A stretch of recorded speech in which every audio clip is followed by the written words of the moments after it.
Great. Welcome, everyone. Welcome to the second QEI seminar. So just as a reminder, the QEI stands for Quantum Energy Initiative. It's an international consortium of researchers all around the world working to promote research on the energetic cost of quantum technologies. Our goal is obviously not to solve the climate crisis, but more to, yes, I'm sorry for the link problem, I know. It's been solved. So yes, we're not trying to solve the climate crisis, but to put some benchmark and some estimation of the future energetic consumption of quantum technologies, because we believe that it's important to research on this before the technology actually arrives on the market. And we're trying to promote research around this topic by organizing a series of seminars that you're attending now. We also have a mailing list that you can access through our website, quantumenergyinitiative.org. Please subscribe if you haven't yet. And with my colleague Emily and Federico, we are the operation team, and we are taking care of the communication of the mailing list. And I will now let Federico announce our speaker for the day. Thanks, Raja, for the introduction. So it's my pleasure to announce Professor Yasser Omar, who is leading the Physics of Information and Quantum Technologies group at the Portuguese Quantum Institute. Please, Yasser, the stage is yours. Hello, everybody. First of all, thank you very much for the kind invitation, Raja, Federico, and Emily, and also for the kind introduction. And thanks, everybody, for attending. So I want to apologize in advance that I'm not at 100%. I had a minor surgery a few days ago. Everything okay, but still not 100%. But I didn't want to cancel the seminar, yeah, so I'm very happy to be here and share with you a bunch of results we've obtained. We've been thinking about these aspects of the energetics of quantum technologies for quite a while. In particular, some people of my group, I don't know if they are here or not, but Marco Pezzuto has been working for quite some time on this together with me. And the reason my group is called Physics of Information and Quantum Technologies group is because of this. This is a physics of information problem. So when I founded the group in 2012, this was the type of things we wanted to address. So I'm very glad that there is now this growing community interested in this topic. This is very nice. So let me start just with this mantra by Rolf Landauer, saying that information is physical. To me, this is one of the most exciting and shocking statements that I heard or read, rather, in my scientific life. And, you know, this is one of the reasons that made me want to research in this topic. So I can tell you, when I was finishing my degree, what was very hot topic was string theory, and I was sort of being pushed to go into that direction. But this connection between physics and information is really fascinating, and it's what drove me to study, quantum information at the time when it was not fashionable at all. And so what Rolf Landauer is saying is that, the properties of information depend on the fundamental properties of physical systems encoding the information. And I think for us today, with the advent of quantum information, this is sort of obvious, but I think this is not said and discussed enough. Of course, the motivation of Rolf Landauer had nothing to do with quantum information. This was in a completely classical setting, and in fact, despite his very important contributions to this concept of physics of information and research in this domain, he was actually a bit skeptical about quantum information, but actually quite a constructive skeptical. And so this is, to me, is fascinating. So now, for us, as I said, it's obvious that information encoded in quantum systems is a different type of information with different properties, with the potential or promise of these spectacular disruptive technologies for computing, for privacy in communications and networks, for improved sensing. But maybe one day we have a more fundamental theory of nature, more fundamental than quantum physics, say, for example, string theory. I don't think so, but there must be something more fundamental. And so then we will have another new type of information, say stringy information or whatever, with yet new properties and potential applications. So this to me is a message that I really want to convey.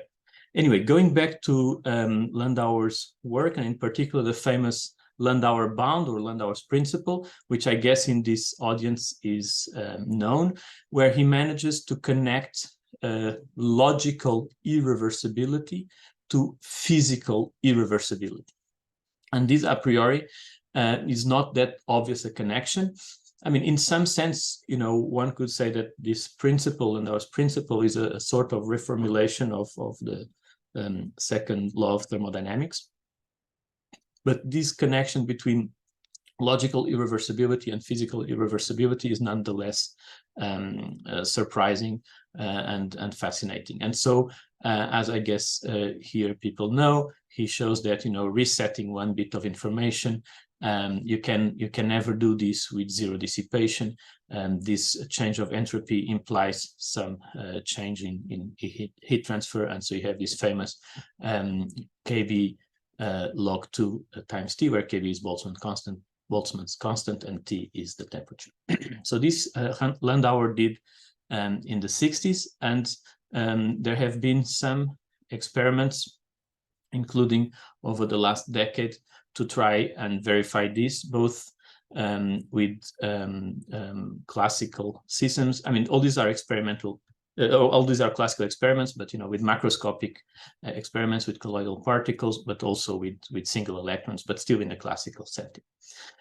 Although one could argue this is comes from the second law, and one wonders if one really needs to test this, but in any case, it was very interesting to see these experiments.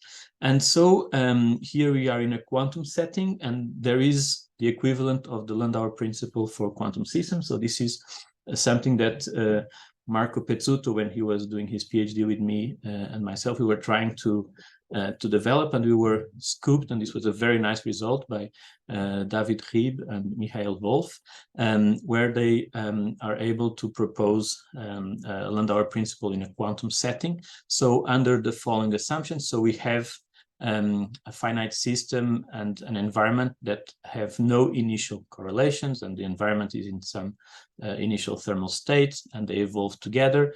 And then, beta being inverse temperature, so inverse temperature times the exchange of heat, this is equal to the exchange of entropy decrease, plus some other terms, namely the mutual information between the system and the environment after their interaction, and sorry, the relative entropy of the initial and final state of the environment. And so this means this is the quantum analog, let's say, of Landauer's principle, that this decrease of entropy will always imply some variation or some exchange of heat. So to quote a bit some of the work that Marco and I did with other collaborators here, for example, with Mauro Paternostro, actually Marco showed that actually one can violate this Landauer's principle with quantum dynamics, but because we are in a different setting where there are some system environment correlations, and so in this setting, the balance of energy and information is a bit different, and so we can actually violate it. But as usually, for either for very short times or for different settings. But I just wanted to credit that work. Anyway, so we have this bound, and so this shows us that irreversible operations from the logical perspective, which are happening in computers, in information technology devices all the time, have a consequence from the point of view of thermodynamics and in particular of dissipation, right? And since back in the 80s, following this work by Landauer and then Charlie Bennett, etc., and others, there was this idea, if could one use conservative logic, so fully reversible logic, to perform reversible computation, in which case then there would be no power dissipation. But this reversible computation is non-trivial, and this implies that no information is ever erased during the process, and so this requires a lot of memory, and so it's not practical to implement. But there was very important work done, for example, by Fredkin as well as Tommaso Toffoli, and in particular, they came up with these logical gates known as the Fredkin gate, or the control swap, or the Toffoli gate, the control not. These are classical 3-bit gates that are universal for classical computation. So from the theoretical point of view, there was a clear solution. There was these findings which would allow for, dissipation-free computation, but from the practical point of view, this never really worked. But also I want to credit Paul Benioff to coming up with the idea of quantum computation also in this context. The pioneers, the people who came up with the ideas of quantum computation are well known, in particular Deutsch, with the idea of, in particular, universal computation, the ideas of Feynman for, using quantum systems to simulate the properties of the dynamics of other quantum systems, so the idea of quantum simulation. But less famously, but still around the same time, and all of them were doing this independently, Paul Benioff in the USA, he was thinking about these problems of how to implement reversible computation and, non-dissipative computation, and this idea of a non-dissipative Turing machine. And he points out that, quantum dynamics of a closed system being reversible from the onset, from the postulates of quantum mechanics. And I apologize for this noise now. I hope, can you still hear me? Yes. Okay. Yes. So sorry, this construction started here. Okay. So I'll try to speak a bit louder. Please let me know if you cannot hear me, and I'll see if I can find a solution. So I want the origins of quantum computation, the idea to use quantum systems to process information, was also motivated by these energetic aspects that we are now discussing. So now there is a lot of work, and so if we think about the energetics of quantum computation, so what aspects do we need to address? And of course, there's the core of the computation, which is the processing of the information. And so in the digital model, this is about the quantum gates. And so this is where we need to look and investigate in terms of the energetic performance.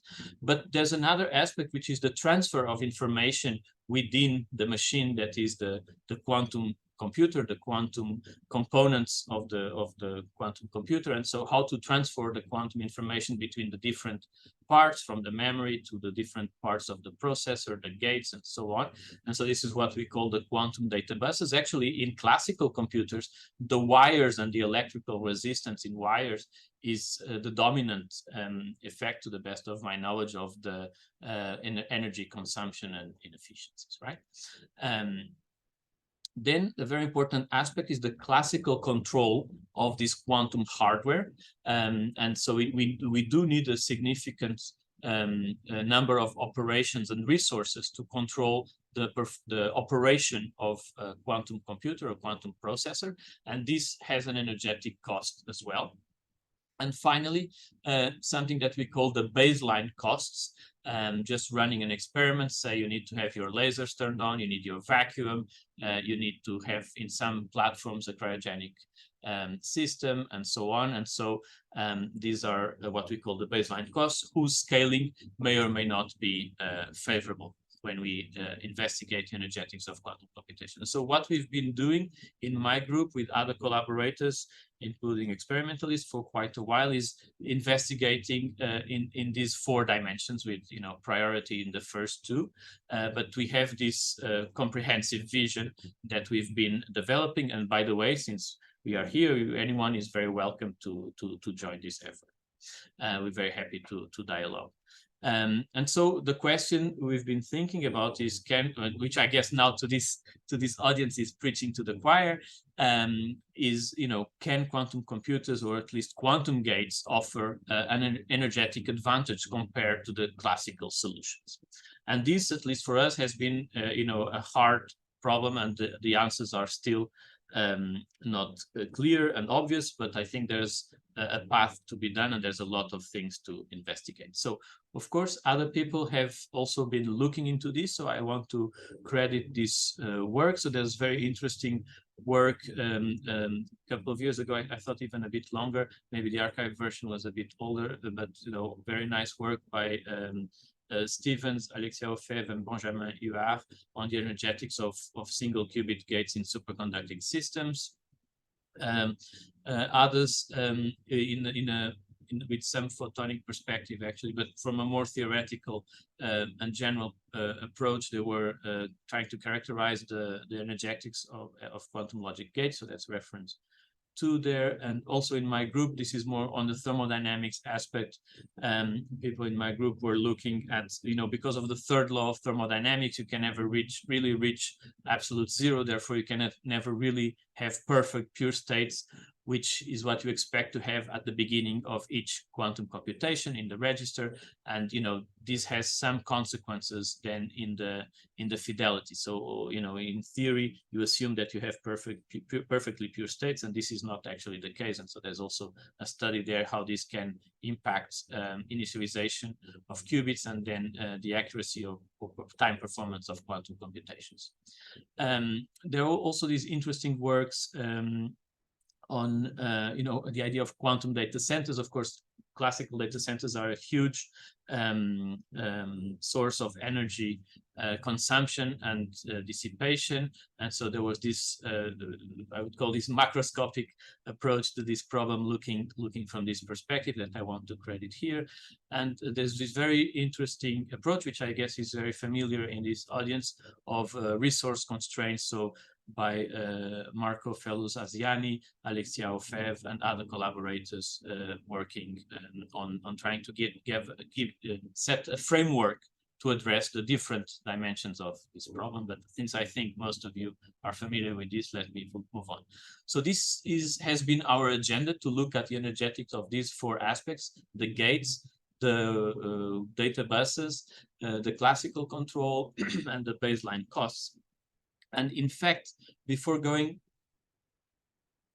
fully to the quantum computer, for a few years, we've been exploring another idea: is, could we use quantum gates, quantum dynamics, to have more energy efficient classical computers? And so this is one of the works I want to tell you, and I want to give you a brief overview of a bunch of recent results we have in my group. So this was this work was driven by my PhD student João Moutinho, together with Marco Pezzuto, who started this work when he was a PhD student, then went out for a postdoc, and now is back in the group as a researcher, and still recovered or continue working on something he had. And I think his presence here, I want to credit his contributions.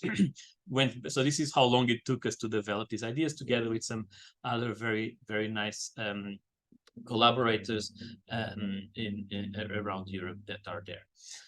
And so here's the idea. So of course, we know conventional computers, conventional data centers are becoming increasingly energy demanding, to the point that this is potentially becoming unsustainable from the costs and from the environmental point of view. But we know that quantum dynamics in a closed system, in an ideal system, is unitary, therefore reversible, therefore it could escape, in theory, this Landauer principle, right? And so the idea is, could we have quantum gates without necessarily having coherence between them to perform a classical computation? And could we have some energetic advantage from the classical perspective from that? And these are just, baby steps in this direction. And of course, we are not requiring any quantum coherence between the gates. Otherwise, this is tantamount to having a quantum computer, a quantum processor. And then we just go to the very hard challenge of scaling a quantum processor and developing a quantum computer, which of course we also want to study from the energetics point of view. And I'll come to that a bit later in my talk. But so here the first idea is use quantum dynamics for classical processing. And so first we reviewed a bit the performance of classical supercomputers. So most computers for a long time were designed having time performance in mind. This is quite natural, but for the last few years, increasingly the energetic concerns have become very significant or even dominating. So the state of the art are these, when we last checked these top 500 machines, were these two machines called Frontier and Henry, and they are both the most powerful in the first case and the most efficient in the second case, computers that we could find. And so the energetic costs per bit operation was of the order of 10 to the 5 electron volts. So you see in the top case is 1 times 10 to the 5. In the other case is almost 10 times 10 to the 4. So it doesn't change much. Then there are some new ideas. The last one even completely theoretical that could increase significantly this time performance, but these at the time are not really existing. So, but we want to report these other attempts here. But so we are looking at the performance of the order of 10 to the 5 electron volts per bit operation. So what we did is we conceived a sort of quantum implementation of a classical Fredkin gate. So I told you about this agenda from the 80s to develop classical reversible logic for trying to develop classical computation. So there's this famous the Fredkin gate, the control swap, the logic table, you can find it there on the left. And so what we devised in dialogue, so this is just a theoretical work, but in dialogue with experimentalists working in semiconductor quantum dots, we devised this 3 quantum dot system where the information is encoded in having either no electrons in the dot or 2 electrons in the dot. So this is a sort of charge qubit.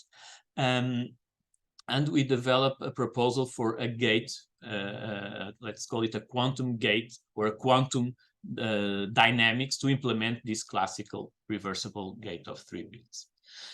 So then what we wanted to do, besides developing the gate, we wanted to develop a circuit for a full adder.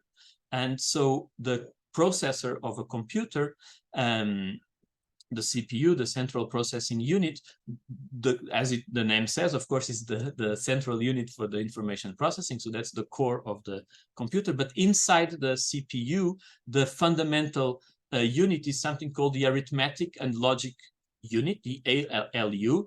And there, a very important and key component is a circuit, a set of gates that adds bits. So this is the so-called full adder. Okay, so this is what you have in all classical processors for, based on digital systems.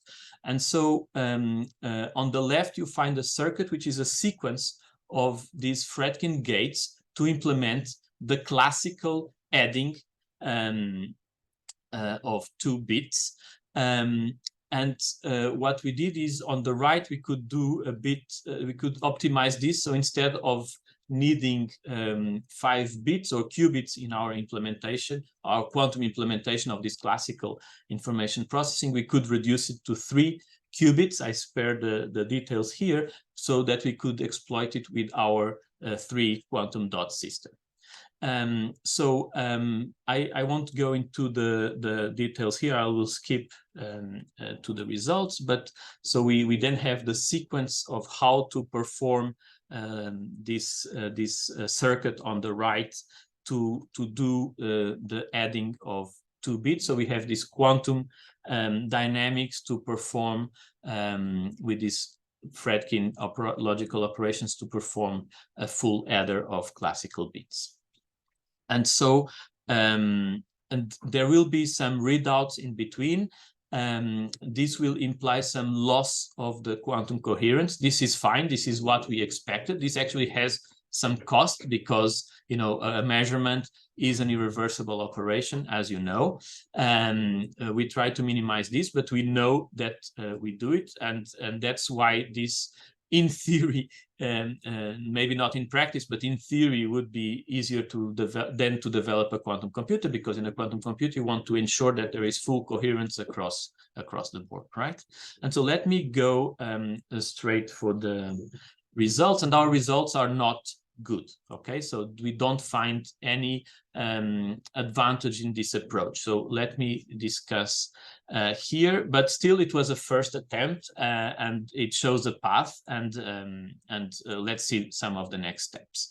And so I remind you that what I mentioned before, so at room temperature, the state of the art, the costs of the energy cost in electron volts per bit operation is here. Where is my mouse? It ran away. Around 10 to the 5, as I mentioned before. There are some, you know, innovative approaches trying to improve this, but this doesn't really exist in practice yet. And with our system, the unit cost per bit operation would be, in theory, just from the logical and the analysis of the Hamiltonian, would be very favorable. Sorry, my mouse pointer keeps disappearing, so I just need, oops, sorry. I need to keep it moving, otherwise it disappears. So it's here, but in fact, this does not have the costs of cooling this system. So this quantum dot system we are proposing, this would need to be cryogenic, and depending on the models for, you know, the cost of the cooling, this immediately becomes quite expensive. So these are two different models. Let's go for the worst. But in fact, to operate this system, and talking to experimentalists, we would need some additional systems to control our quantum dot system. These additional systems would also need to be cryogenic. So I'm not talking about the classical control yet. And this immediately makes it already, before taking into account the cooling systems, this already makes it not so favorable, and with the cooling systems then it becomes worse. But you see, okay, so these we have to investigate a bit better. Oops, sorry. The models we have here for the heat extraction, but so here you see it's sort of competitive, but in practice with these additional systems then it becomes much worse. But this is a matter, I'm not saying that we will be able in the short term to make these competitive, but this is still a first result, open to maybe some improvements here. In particular, there's something called multi-stage cryogenics and energy harvesting, which we didn't really know about. We learned this by talking to more people when we started presenting these results, that could, you know, help make this improve the energy efficiency of the control electronics. But so this was our first result in this direction, trying to use quantum gates for doing classical computing. Then we still along the same lines, we started working in quantum dots, but we have been working on different platforms. And so one where we could do some experiments for a half adder, not for a full adder, was with trapped ions, in particular with the group of Christoph Wunderlich in Siegen. And so the reason we did a half adder is because this is what was possible at the time. So this is a work, it was published this year, but again, we've been working on this for quite a few years. And when these experiments and measurements were done, the number of qubits available was such that we could not have the full adder, so we just had part of the circuit. So I present here part of the, I present here the circuit that was implemented, which is not the full adder circuit, it's only part of it, but we could do some measurements for the first time. Rather the group of Christoph Wunderlich, so here Patrick Huber, Patrick Bartel. I want to credit Sagar, my student who led this work, and the very nice collaboration with Sugato Bose at University College London. But so the group of Christoph was able to make some measurements. So so here it is what we did. So we not only proposed but implemented experimentally a Toffoli gate as well as the half-adder circuit suitable for classical computation. So in the context of what we just described before, and this was based on these ytterbium ions that are mentioned there in a linear pole trap. So here the details of the implementation are described, but let me jump to the results. And again, the results are not good from the energetic point of view, right? So, but we were very happy because we could measure really things. We have real numbers. So you see this table here. So the different operations that are needed to make these trap ion systems work, and in particular implement the gate and the circuit we want. So there's the Doppler cooling, the sideband cooling, the state preparation, the Toffoli gate. So here we use the Toffoli gate, as I mentioned in my previous slide. The CNOT gate, the readout, and the full implementation of the half-adder circuit, which is joining the Toffoli and the CNOT. And we could get real numbers based on the different lasers they use. And so we have real numbers in millijoule. So this for us was the main goal and main achievement. We could identify that the main contribution of the overall energy consumption comes from the dynamical decoupling, as well as from the way the trap works, where these some of these pulses are running, are on. Some lasers are on all the time. Okay, and so compare this performance to classical computers is even worse than the previous study, which was a theoretical study. Now these are real measurements, and so classical computers can do 12 orders of magnitude better. But you know, this was still extremely interesting because we could identify where the main sources of energy consumption are. Okay, so first is this microwave waveguide. It produces a wave front to interact with the ions, and the cross section is actually small. So, so for example, for implementing a single NOT gate, so you send many photons to control these to actuate on these ions, and so we estimated that around 10 to the 17 photons are irreversibly lost. So these are things that, because people, when they're implementing quantum computing, say in this case with trapped ions, they don't have the concern of an energetic performance. They don't need to worry about this. I mean, this doesn't really affect the energy bill, but this is very, very inefficient. And so if one now starts having the energetic efficiency motivation, then there could be ways to make this much more, these different components of the manipulation and processing much more efficient from the different aspects. So here, losing photons, of course, is losing energy. So also the gate times are much longer than the qubit coherence times, and so this requires lots of dynamical decoupling pulses where lots of the energy is spent, and the highest energy consumption comes from this radio frequency drive of the pulse. These electromagnetic fields for having the pole trap. But in fact, by identifying these sources of energy consumption, together with the colleagues from Siegen, there were already some ideas that came up of how to improve future planar trapped ion systems platforms to try to mitigate, address and mitigate these issues. And so the first estimates would imply already immediately 5 orders of magnitude improvement. So you see, just by thinking about the problem and realizing, okay, if we care about energy, then there's many things we can improve. And so this is another future direction to pursue. Okay, so now, we have some work going in that direction, and I briefly will come to that in the end if I have time, but I also want to address some of the work we do now in the energetics of quantum computers or quantum gates properly. So just to remind you, so far we were exploiting this, at the beginning it looked like a bit of a crazy idea, and maybe it is a crazy idea, to use quantum dynamics, quantum gates, quantum resources to do energy efficient classical computing.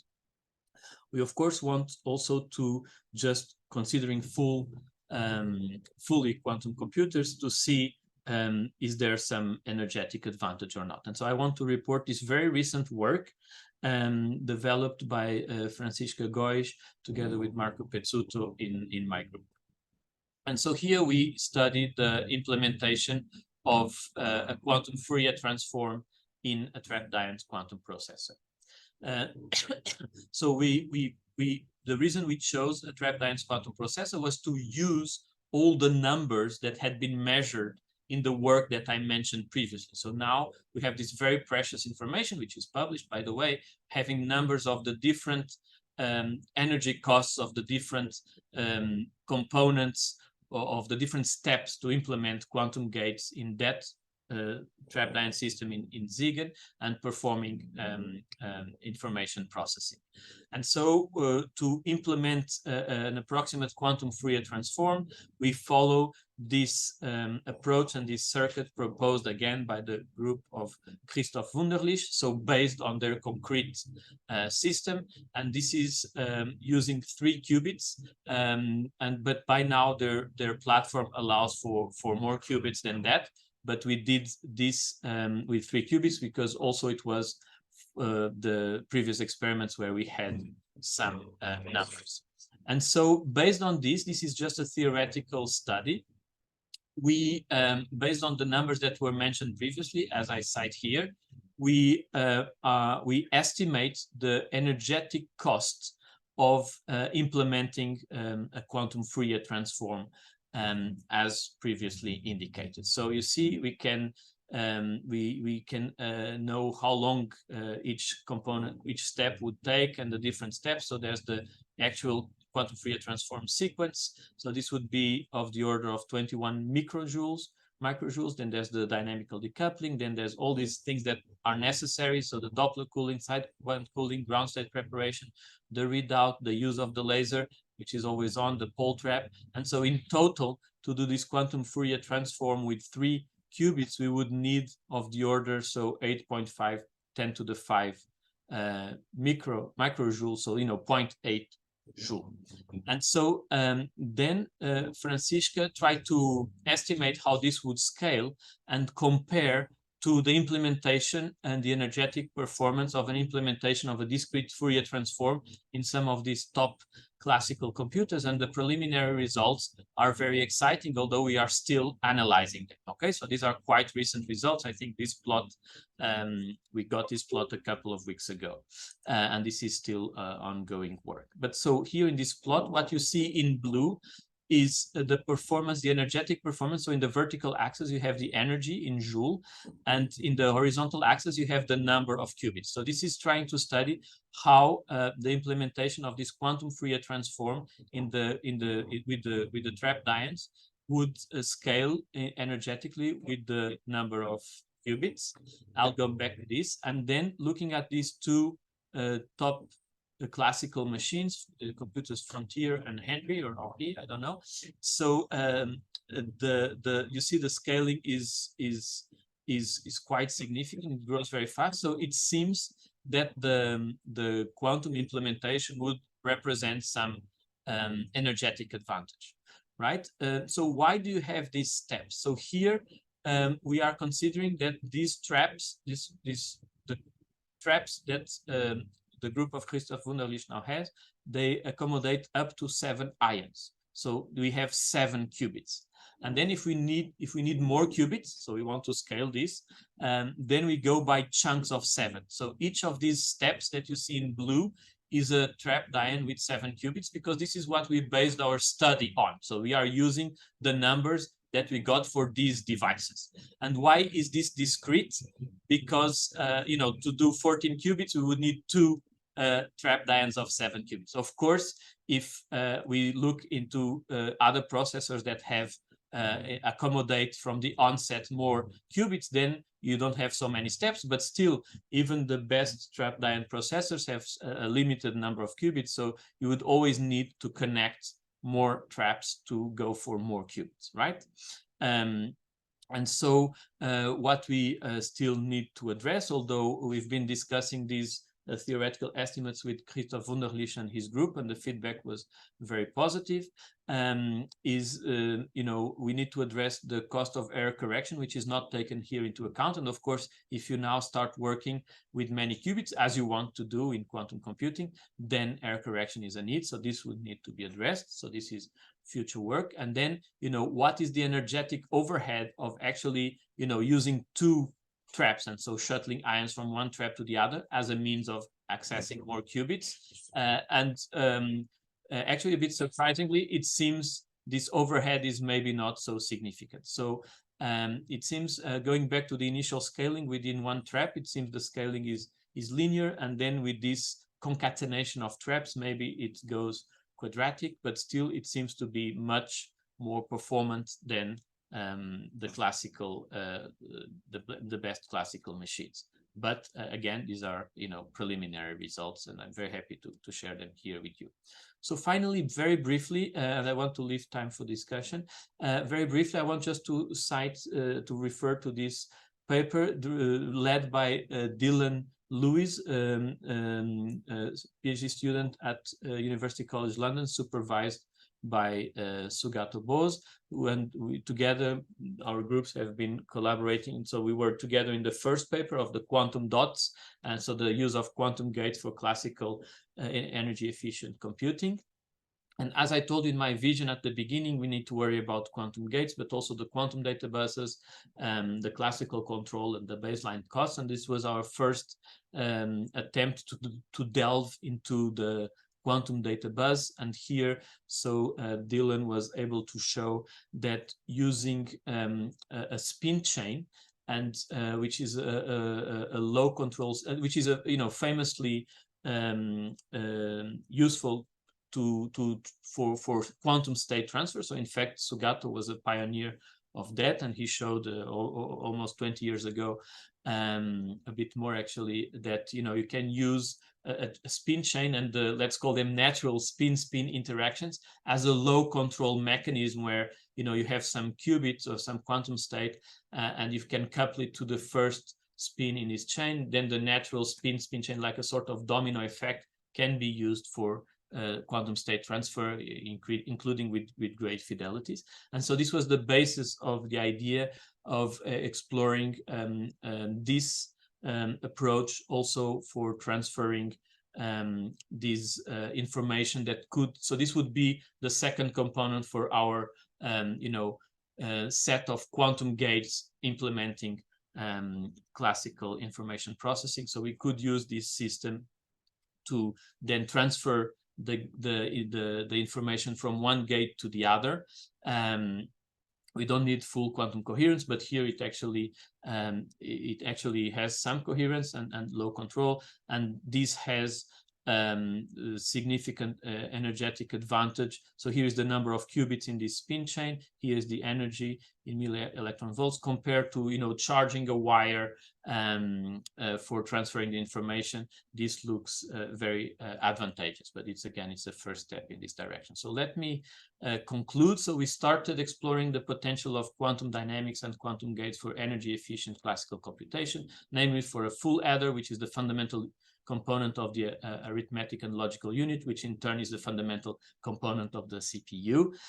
This motivates a comprehensive program to address the scalability, the data transfer, the control, and the baseline energetic costs of quantum hardware, both for this crazy idea of doing classical computing with quantum resources. But of course, also all of this, we are studying the energetics of these quantum gates, immediately translates to studying the energy performance of quantum computers and quantum circuits, which we are also doing. We have these results I showed you, we have more, and we also believe this motivates further exploring the energetics of quantum technologies, as well as fundamental problems in the thermodynamics of quantum states and processes. So thank you very much.